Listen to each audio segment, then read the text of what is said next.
आज जो हम पढ़ेंगे वो पढ़ेंगे अपन ग्राफ्स के बारे में, ग्राफ के बारे में कि बॉयल का जो नियम होता है, बॉयल का जो नियम है उसमें क्या किया था हमने, उसका डेफिनेशन हमने कल पढ़ लिया था, उसके ऊपर एक क्वेश्चन कर लिया था, लेकिन जो मैं क्या है कि ग्राफ के बारे में भूल गया था। तो ग्राफ के बारे में जो नहीं बताया था वो पार्ट आज हम कवर करेंगे। बॉयल के नियम, ऐसे ही चार्ल्स का नियम, ठीक है, चार्ल्स का नियम, चार्ल्स लॉ, एंड जो थर्ड लॉ था अपना अवोगाद्रो लॉ। तो सबसे पहले अपन स्टार्ट करते हैं बॉयल्स लॉ से। तो बॉयल्स लॉ से रिलेटेड जो ग्राफ है, जो कि बॉयल्स लॉ कहता है कि 1/p is inversely proportional to volume, ठीक है, एट कांस्टेंट टेम्परेचर, ठीक है, कांस्टेंट टेम्परेचर पर। तो इसके बीच जो ग्राफ जो आएगा P और V के बीच, P और V के बीच जो ग्राफ जो होगा अपना वो कुछ इस तरीके से होगा। एक मिनट, जो ग्राफ होगा वो कुछ इस तरीके से होगा, ठीक है। अब मान लो यहाँ पे तीन कंडीशन में, मान लो ये T1 टेम्परेचर पर ये ग्राफ दे रखा है, एक अपन को एक और ग्राफ दिया जिसमें T2 टेम्परेचर दे रखा है, और एक और ग्राफ दिया जिसमें T3 टेम्परेचर दे के रखा है, ठीक है। ऐसे कुछ ग्राफ दे रखे हैं अपन को। अब आप उनसे पूछा है कि T1 और T2 और T3 इनमें से कौन सा मैक्सिमम है, यानी कि कौन सा वाला बड़ा है, ठीक है, कौन सा टेम्परेचर मतलब बड़ा है। तो ये कैसे पता लगाएंगे अपन? तो एक तरीका ये है, चूँकि अपन को पता है PV बराबर होता है nRT, तो यहाँ से P इज़ nRT 1/V, तो ये हो गया अपना x, सॉरी 1/x हो गया। तो यहाँ पे x एक्सिस पर कौन है, V, तो यहाँ पे अपन ऐसे मान सकते हैं x = V और y = P, तो यहाँ पे ग्राफ हो जाएगा अपना y = nRT × 1/x। तो ये अपना क्या हो जाएगा, फिर ये हो जाएगा इसका स्लोप हो जाएगा, ठीक है। तो अपन स्लोप के हिसाब से यदि निकालना चाहें तो निकाल सकते हैं, लेकिन ये जो पार्ट है ये क्या पड़ता है, थोड़ा टफ पड़ता है, समझ में नहीं आता, दिमाग में बैठती नहीं है। तो इसके लिए क्या है, मेरे पास क्या है, एक ट्रिक है। तो ट्रिक कैसे निकालेंगे, तो ट्रिक जो है वो ये है कि आप क्या कर लो, वॉल्यूम को फिक्स कर लो, वॉल्यूम को क्या कर लो, फिक्स मान लो, V1 वॉल्यूम कर लिया आपने। तो इसके सापेक्ष आप क्या देख लो, फिर प्रेशर देख लो, P1 इधर कितना आया, ये P2, ये कितना आया, P3। क्या आप प्रेडिक्ट कर सकते हो P1 बड़ा है, P2 बड़ा है, P3 बड़ा है, या डेफिनेटली आप प्रेडिक्ट कर सकते हो कि P1 बड़ा है या P2 बड़ा है या P3 बड़ा है। तो अब यहाँ पे देखो मैजिक क्या होता है कि PV बराबर nRT जो इक्वेशन है, इसमें चूँकि P अपना वॉल्यूम क्या कर दिया है, कांस्टेंट कर दिया है, तो ये वाली टर्म तो कांस्टेंट हो गई, यानी कि कैंसिल, ख़त्म। जो कांस्टेंट टर्म्स हैं उनको कैंसिल कर दो, यहाँ पे हटा दो, तो यहाँ पे ये लो nR भी हट जाएगा और वॉल्यूम भी हट जाएगा। तो प्रेशर क्या आ गया, डायरेक्टली प्रोपोर्शनल आ गया किसके, टेम्परेचर के। आया कि नहीं आया, आया ना। तो प्रेशर किसके आ गया, डायरेक्टली प्रोपोर्शनल आ गया टेम्परेचर के। तो जहाँ पे प्रेशर ज़्यादा होगा वहाँ पे टेम्परेचर भी क्या होगा, ज़्यादा होगा। ये लो सीधा आसानी से निकाल सकते हो अपन कि T1 बड़ा होगा या T2 बड़ा होगा। T1 बड़ा होगा, T1 छोटा होगा T2 से, और T2 छोटा होगा T3 से। क्यों, क्योंकि जो है P1 क्या है, छोटा है किससे, P2 से। देखो P1 छोटा है ना, ऐसे ही P2 बड़ा है, फिर उससे सबसे बड़ा कौन है, P3 है, तो सबसे बड़ा है P3। तो इसके करस्पॉन्डिंग जो P3 जो है किसके करस्पॉन्डिंग है, किस टेम्परेचर के करस्पॉन्डिंग आया है, ये तो आया T3 के करस्पॉन्डिंग आया है। तो इसलिए जो हो गया अपना T3 जो टेम्परेचर हो गया वो मैक्सिमम हो गया, ठीक है। तो समझ में आ गई ट्रिक। तो क्या करना है, ट्रिक है अपना वॉल्यूम को ट्रिक है वॉल्यूम को कांस्टेंट करना है, कांस्टेंट करना है। बस वॉल्यूम को कांस्टेंट करके तो प्रेशर के हिसाब से क्या निकालना है, प्रेशर से टेम्परेचर निकालना है। वॉल्यूम को कांस्टेंट करना है और प्रेशर से क्या निकालना है, टेम्परेचर निकालना है। तो क्या हो जाएगा, पी बराबर एन आर टी से, ये तो हो गए देखो P is n R upon V, तो ये तो हो गया कांस्टेंट, तो P is directly proportional to T आ गया। ठीक है, तो ये ट्रिक आ गई आपको मैंने याद करने के लिए लिखा भी दी है। ठीक है, आगे चलते हैं। अब अपन चलते हैं चार्ल्स लॉ में। चार्ल्स लॉ, तो चार्ल्स लॉ में जो अपना जो ग्राफ आता है वो कुछ ऐसा आता है, T प्रोपोर्शनल होता है किसके, V के, या फिर ऐसे भी बोल दो V प्रोपोर्शनल होता है किसके, T से। ठीक है, तो यहाँ पे V आ जाएगा इधर और T आ जाएगा इधर। तो इसमें जो ग्राफ हो गए ये लो भाई, एक ये ग्राफ हो गया, एक ये हो गया, एक ये हो गया, ये सभी लीनियर ग्राफ हैं। ठीक है, देखो P1 इधर, P2 इधर, P3। ठीक है, तीन प्रेशर मान लिए, P1 P2 P3। ठीक है, तो अब आप उनको चेक करना है भाई, P1 बड़ा है, P1 और P2 और P3 को कंपेयर करो, कंपेयर करना है, करो। तो कैसे करेंगे इसको कंपेयर, वही सिंपल फंडा है भैया। हमको पता है PV बराबर क्या होता है, NRT। ये दो वेरिएबल है ना, हम इसकी मतलब प्रेशर अपना मतलब स्लोप वाला जो फंडा है ना उसमें जाएंगे ही नहीं, क्योंकि स्लोप निकालने में काफ़ी दिक्कत होगी आपको। ठीक है, मतलब जो IIT वाईआईटी की तैयारी कर रहे हैं उनको निकालने में कोई प्रॉब्लम नहीं होगी, वो निकाल लेंगे। लेकिन भैया इसमें लगेगा टाइम। ठीक है, इट विल टेक टाइम। तो स्लोप निकालोगे, देखोगे भाई इसका छोटा, इसका बड़ा, इसका छोटा, इसका बड़ा। काफ़ी लोग कह देते हैं भाई ट्राइंगल बना लो, जिसका ट्राइंगल बड़ा दिखे थोड़ा, मतलब उसका स्लोप ज़्यादा। लेकिन यार फील नहीं आएगा तुमको, मतलब मज़ा नहीं आएगा, जल्दी से नहीं होगा सवाल को। तो भाई फील करने वाली बात तो ये है, सीधा क्या कर दो, दो वेरिएबल है, दो में से एक को क्या कर दो, कांस्टेंट कर दो। ठीक है, ठीक है, दो में से किसी एक को क्या कर देना है, कांस्टेंट।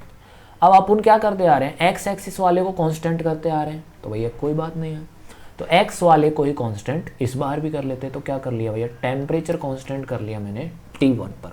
T1 पर क्या कर लिया मैंने, टेम्परेचर को कांस्टेंट कर लिया है। अब मैं क्या कर रहा हूँ, देखो भाई टेम्परेचर को कांस्टेंट कर लिया, तो अब मुझे फाइंड आउट करना है क्या, प्रेशर। तो अब मेरे को पता चल गया, देखो भाई NRT, ये वाला जो पूरा फंडा है ये तो क्या हो गया, कांस्टेंट। तो यहाँ पे प्रेशर किसके प्रोपोर्शनल आ गया, सीधा सा प्रोपोर्शनल आ गया किसके, वॉल्यूम के, इनवर्सली प्रोपोर्शनल आ गया। ठीक है, तो अब यानी कि वॉल्यूम जहाँ पे ज़्यादा होगा उसका करस्पॉन्डिंग प्रेशर कम होगा। तो भाई वॉल्यूम तो निकाल ही सकते हो ना, देखो भाई इसको निकलो, ये P3 के करस्पॉन्डिंग V3, ठीक है, ये P2 के करस्पॉन्डिंग V2 और ये P1 के करस्पॉन्डिंग कौन सा, V1। तो बताओ मेरे को V1 बड़ा है या V2 बड़ा है, तो V1 छोटा है किससे, V2 से, और V2 छोटा है किससे, V3 से। तो मुझे बताओ जहाँ प्रेशर वॉल्यूम ज़्यादा वहाँ पे प्रेशर क्या है, कम, अकॉर्डिंग टू दिस। ठीक है, तो यहाँ पे देखो क्या होगा, और इसका उल्टा हो जाएगा, यानी कि प्रेशर क्या होगा, P1 ज़्यादा होगा, क्योंकि वॉल्यूम क्या है, कम, तो प्रेशर क्या होगा, ज़्यादा। और यहाँ पे P2 और P3, ये लो भैया P1 P2 P3 का वैल्यू डायरेक्टली पता चल गया। ठीक है ना। और क्या है, दूसरा सवाल देख लेते हैं, एग्जाम्पल नंबर 2। एक तरीका और है, देखो भाई ये हो गया, ये हो गया, और ये, एक मिनट इसको थोड़ा और अच्छे से बना लेंगे। ये लो भैया कर लो बात, ये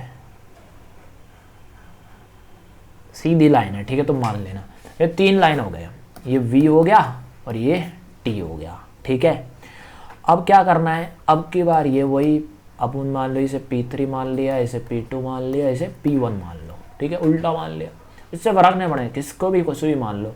अब तक तो क्या कर रहे थे अपन, एक्स एक्सिस वाले को कांस्टेंट कर रहे थे। अब कई लोगों के दिमाग में ये खुरापात चल रही होगी कि सर तो एक्स एक्सिस वाले को कांस्टेंट करते हैं, हम तो वाई एक्सिस वाले को करेंगे। भैया कर दे, हमको कोई प्रॉब्लम है ही नहीं है। ये लो अपना वॉल्यूम क्या कर दिया फिक्स, किस पे, V1 पे। तो वॉल्यूम फिक्स कर दिया तो PV बराबर क्या होता है, nRT। तो यहाँ से वॉल्यूम फिक्स हो गया, यानी कि N/R/V, ये क्या हो गया भैया, कांस्टेंट। तो प्रेशर क्या आ गया, डायरेक्टली प्रोपोर्शनल आ गया किसके, टेम्परेचर के। अरे ये तो और भी आसान हो गया।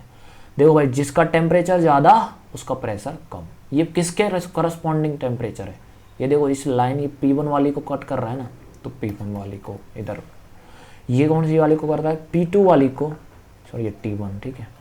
तो ये आ गया T1, ठीक है, यहाँ पे T2 आ गया, क्योंकि T2 वाली लाइन से करस्पॉन्डिंग से ये टेम्परेचर आया है। और ये कौन सा है, T3 वाली लाइन, ठीक है। इस टेम्परेचर को, चार्ट को यहाँ से हटा देते हैं, क्यों फालतू में फंसाएं इसको, और इसको नीचे लिख देते हैं, अब थोड़ा साफ दिख रहा है, ठीक है। तो ये हो गया अपना T2, T1 और T3, ठीक है। अब बताओ इसमें से T1 बड़ा है या T2 बड़ा है, तो भैया T2 बड़ा है, ऑब्वियस सी बात है। इधर जाने पर संख्या बढ़ती है, ठीक है ना, और इधर जाने पर घटती है, उल्टा करें तो, है ना। इधर का क्या होगा, T3 बड़ा होगा किससे, T2 से, दिख रहा है तुमको। अब मुझे बताओ ये रहा अपना रिलेशन, जब वॉल्यूम फिक्स कर दिया तो मतलब प्रेशर जिसका ज़्यादा उसका टेम्परेचर भी ज़्यादा। तो भैया यहाँ पे P3 ज़्यादा होगा किससे, P2 से, और P2 से, और P2 से कम होगा कौन, P1, ठीक है। आ गया कि नहीं आ गया समझ में है। ऐसे करके आप ग्राफ को देख सकते हो, ग्राफ से रिलेटेड सारे क्वेश्चन कर सकते हो। बताओ है कोई प्रॉब्लम, नहीं होगी, है ना, आपको कोई प्रॉब्लम नहीं होगी। और इससे रिलेटेड, ग्राफ से रिलेटेड सारे क्वेश्चन आपके सॉल्व हो जाएंगे। अब थोड़ा सा और बचा है भैया, एग्जाम्पल नंबर 3 में देख लो। भैया अपने बॉयल नियम के बारे में नहीं पता है ऐसा करके, तो भैया बॉयल में भी देख लो, P और V। बॉयल का नियम क्या कहता है, pressure is inversely proportional to volume. भैया ये लो, ये ग्राफ हो गया, ये ग्राफ हो गया, और ये ग्राफ हो गया, ठीक है। तो यहाँ पे अपन क्या कर लेते हैं, इसको T1 मान लेते हैं, इसको T2 मान लेते हैं, इसको T3 मान लेते हैं। कई लोग कंफ्यूज हो रहे होंगे भाई टेम्परेचर चेंज कर रहे हैं, लेकिन भैया देखो ये 3 प्रोसेस हैं अलग अलग। ये पहला प्रोसेस, ये प्रोसेस नंबर 2, ये प्रोसेस नंबर 3, ये 3 प्रोसेस अलग अलग टाइम पे किए गए हैं।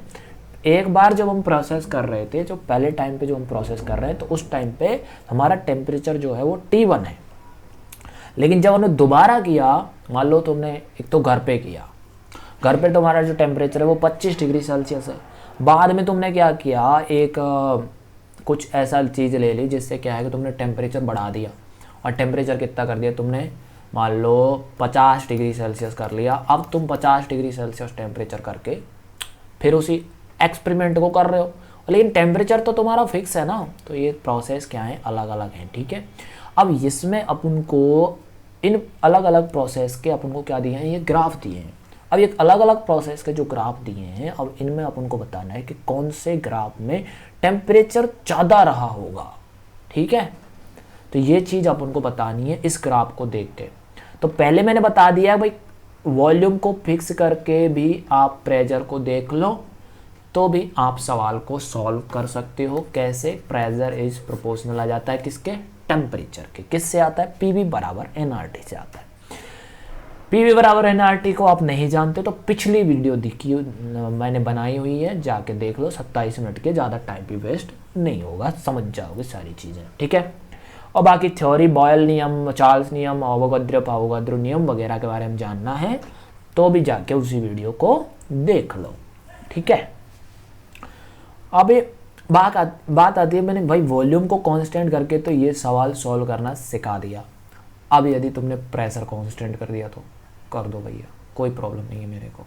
तो भैया P1 कर दिया तुमने प्रेशर, और इसके करस्पॉन्डिंग क्या निकाल लिए, वॉल्यूम तो निकाल लिए। तो वॉल्यूम तो निकाल सकते हो ना, V2 और ये V3, ठीक है। अब मुझे बताओ V1 बड़ा है या V2 बड़ा है। ये V1 तो पहले वाला था, ये V1 हटा दो, यहाँ पे अब ये V3 आ गया, ठीक है। तो V1 तो छोटा है किससे, V2 से, और V2 छोटा है किससे, V3 से। अब P1 वॉल्यूम के बारे में जानकारी मिल गई। अब उनको पता है PV बराबर क्या होता है, nRT। अब उनको nRT होता है, अब उनको टेम्परेचर निकालना है, प्रेशर अपना कांस्टेंट कर दिया, तो वॉल्यूम प्रेशर कांस्टेंट है, एनआर भी कांस्टेंट है, तो वॉल्यूम इज प्रोपोर्शनल किसके, टेम्परेचर के। तो जिसका वॉल्यूम ज़्यादा उसका प्रेशर भी क्या होगा, ज़्यादा, तो सॉरी टेम्परेचर भी क्या होगा, ज़्यादा होगा। ठीक है, टेम्परेचर भी क्या होगा, ज़्यादा होगा, क्योंकि प्रोपोर्शनलिटी का साइन है। तो ये हो गया T1, ये हो गया T2 और ये हो गया T3। वॉल्यूम से देखना चाहो तो वॉल्यूम से देख सकते हो। देखो एक बार फिर से मैं वॉल्यूम से भी बता देता हूँ इस चीज़ को कि जैसे वॉल्यूम से इसे कैसे करेंगे। ये अपना ग्राफ हो गए, ये लो, ये लो और ये लो। ठीक है, T1, T2 और T3। ठीक है, ये वॉल्यूम फिक्स कर दिया। यहाँ पे ये प्रेशर निकाले, प्रेशर के भी देखो प्री V बराबर nRT। तो अपन ने क्या कर रखा है, वॉल्यूम फिक्स कर लिया, अपन को प्रेशर निकालना है। तो प्रेशर देखो अपना P1 ज़्यादा है, P2 ज़्यादा है, P2 है, फिर P3 है या नहीं है? है या नहीं है, मुझे बताओ, ये बात सत्य है या नहीं है? सॉरी, एक गलती कर दिया यहाँ पे अपन ने, ये जो वॉल्यूम आया है ना, ये में अपन ने ये करस्पॉन्डेंस गलत लगा दी। देखो ये T3 वाले कर्व को कट कर रहा है तो ये V3 है, ये V2 वाले कर्व को कट कर रहा है तो ये V2 है, ये जो कट कर रहा है ये V1 वाले को, T1 वाले को कट कर रहा है, तो अपन इसे V1 मानना चाहिए। ठीक है, तो ऐसे करके है ये। तो यहाँ पे V3 कम होगा, या it's okay, now it's okay. मेरे हिसाब से अपन को क्या निकालना था, देखो V1 एक बार फिर से देख लो, V3 सबसे कम है, फिर V2 उससे ज़्यादा, ठीक है, फिर V1 जो है सबसे ज़्यादा है। अपने पास है PV बराबर nRT, अपन को टेम्परेचर प्रेशर क्या कर दिया है, कांस्टेंट कर दिया है, ये ख़त्म। तो यानी कि वॉल्यूम के प्रोपोर्शनल होगा कौन, टेम्परेचर। ठीक है, तो वॉल्यूम किसका ज़्यादा है, तो V1 ज़्यादा है, तो मतलब टेम्परेचर भी कौन सा ज़्यादा होगा, T1 ज़्यादा होगा।